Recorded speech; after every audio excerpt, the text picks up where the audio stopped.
क्या पैसा आदमी को खुशी देता है? पैसा एक ऐसी चीज़ है जो इंसानों ने बनाई हुई लोगों को जाति के प्रकार अलग अलग भागों में बांट देती है।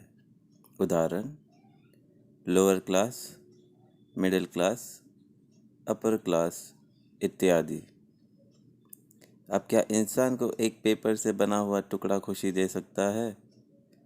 अवश्य उसके अहंकार से पनपे सुखों की परिभाषाओं को खुशी दे दे, जैसे महंगे फ़ोन, गाड़ियाँ इत्यादि खरीदने के वक्त उसे खुशी मिलती है, परंतु क्या वो खुशी ज़्यादा देर टिक पाती है?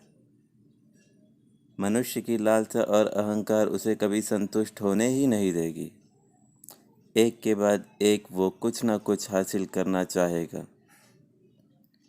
सोशल मीडिया पे काफ़ी लोग दावा करते हैं कि पैसा खुशी खरीदता है, और ना भी खरीद पाए तो उसके सहयोग में लोग कह देते हैं कि I would rather cry in a Lamborghini than on a बस।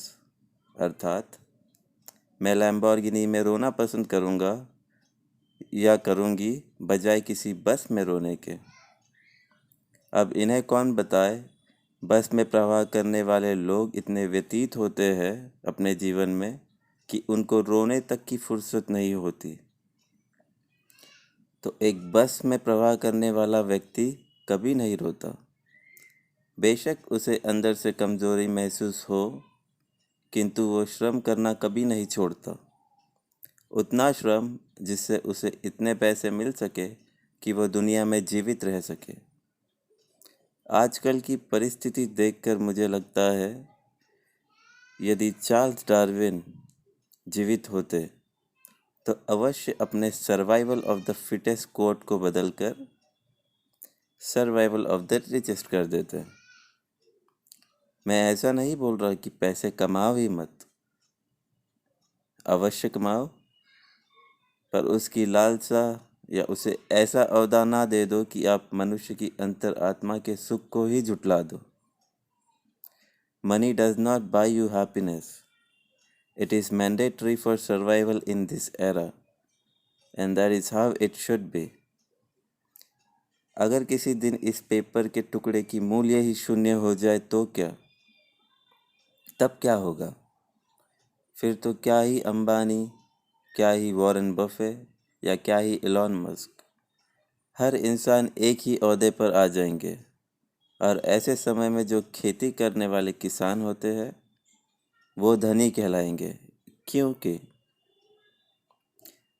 क्योंकि पैसा आपको खुशी दे या ना दे, पर खाना अवश्य खुशी का तो पता नहीं, पर आपको जीवित रखने का काम में आएगा। पैसा खाया नहीं जा सकता, और एक इंसानी कागज़ कितनी देर रहेगा दुनिया में। Every man made thing is temporary. मेरी बस यही आशा है कि लोग इस बात को समझे और पैसों से ज़्यादा मूल्य अपने लोगों का करे, अपनी अंतर आत्मा का सुख ढूंढे। ऐसा सुख जो कभी ना ख़त्म हो, या लैम्बोर्गिनी कार पाने के बाद वाला टेम्पररी सुख ना हो जिसके अंदर आपको बैठ के रोना पड़े। शाहरुख खान ने कहा था, never be A philosopher before you become rich. इसी वाक्य को ध्यान में रखकर मैं अपने आप को अब पुअर फिलोसोफर कह देता हूँ। आशा करूँगा कि आपको मेरा ये सारांश पसंद आया हो। धन्यवाद।